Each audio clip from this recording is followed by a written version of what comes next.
उत्तराखंड में पलायन बहुत बड़ी समस्या है। लोग नौकरी की तलाश में गांव छोड़कर शहरों की ओर भागते हैं, लेकिन कुछ लोग ऐसे भी हैं जो शहर को छोड़ गांव को अपना ठिकाना बना रहे हैं।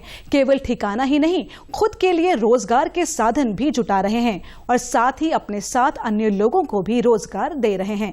कुछ ऐसा ही अमृता चेंगप्पा ने भी कर दिखाया है। अल्मोड़ा से लगभग 24 किलोमीटर दूर चितई पंत गांव में अमृता चेंगप्पा ने महिलाओं समेत 40 लोगों का एक समूह बनाया और ऑर्गेनिक खेती का काम शुरू कर दिया। केवल इतना ही नहीं, उनकी टीम जल संरक्षण और संवर्धन का काम भी करती है। अमृता चेंगप्पा बंगलुरु में पली बड़ी हैं और वहीं उनकी पढ़ाई भी पूर्ण हुई है, लेकिन उनका सपना हमेशा से पहाड़ों में काम करने का था। इसलिए वे बंगलुरु और लखनऊ जैसे बड़े शहरों को छोड़कर 2002 में अल्मोड़ा चली आईं। उन्होंने पंत गांव को अपना ठिकाना बनाया और ऑर्गेनिक खेती का काम शुरू कर दिया। अमृता का कहना है कि लोग कहते हैं कि गांव में कुछ नहीं हो सकता है, लेकिन हमने गांव में एक मॉडल की शुरुआत की है जो अब यहां की महिलाओं की आजीविका का जरिया बन गया है। लोग कहते हैं कि गांव में कुछ नहीं हो सकता और ये सही नहीं है, क्योंकि खाली लैक ऑफ अपॉर्चुनिटी है।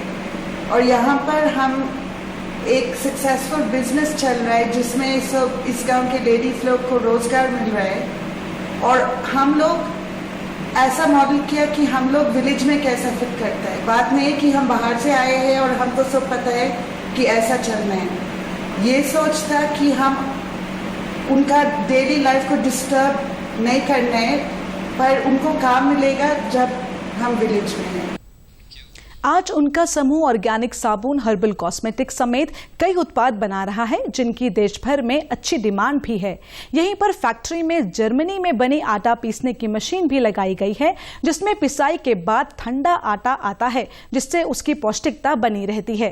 प्रबंधक मनोज पांडे ने बताया कि ग्रामीण क्षेत्रों में रोजगार के अवसर कम हैं, इसके लिए हम यहाँ पर स्थानीय उत्पादों को बढ़ावा देकर लोगों को रोजगार से जोड़ रहे हैं। उन्होंने बताया कि पूरा प्रोजेक्ट रेन वाटर हार्वेस्टिंग से चल रहा है, जिससे हर साल करीब 2 लाख लीटर पानी बचता है। ये पूरा प्रोजेक्ट जो है रेन वाटर हार्वेस्टिंग पे या वर्षा जल संग्रहण पे चलता है। तो करीबन हम 2 से 2.5 लाख लीटर पानी यहाँ पर संग्रहण करते हैं, क्योंकि पहाड़ में या आप जानते हैं कहीं पे भी कोई भी फैक्ट्री हो, बिना जल के वो फैक्ट्री चल नहीं सकती। तो सबसे बड़ी एक चुनौती जो शुरुआत में रही थी वो थी कि पानी की।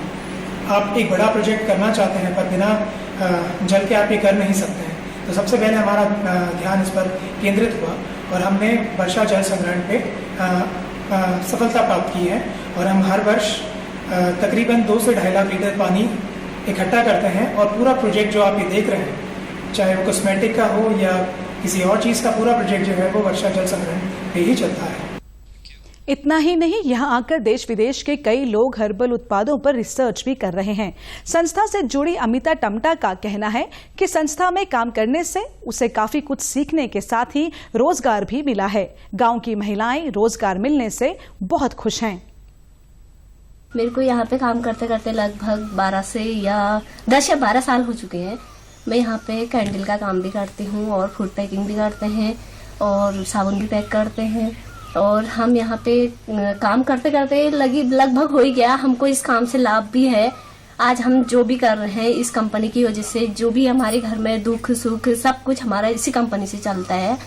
मैं क्या कहते हैं यहीं पे रहती हूँ अभी, और जो भी है हमारा यहाँ पे आजीविका से जुड़ा हुआ जो भी है सब कुछ, बाहर से भी रोजगार आते रहता है। यहाँ पे सॉर्टिंग का काम भी कर लेते हैं, सब कुछ करते हैं। यहाँ की खास बात यह है कि हर्बल फैक्ट्री और खेती के लिए पानी की जरूरत को पूरा करने के लिए जल संरक्षण की दिशा में भी काम किया गया है। पानी को प्राकृतिक रूप से संग्रहित किया गया, जिसके चलते आज तक पाइपलाइन से कनेक्शन ही नहीं लेना पड़ा और प्राकृतिक स्रोत से पानी सीधे फैक्ट्री तक पहुंचता है।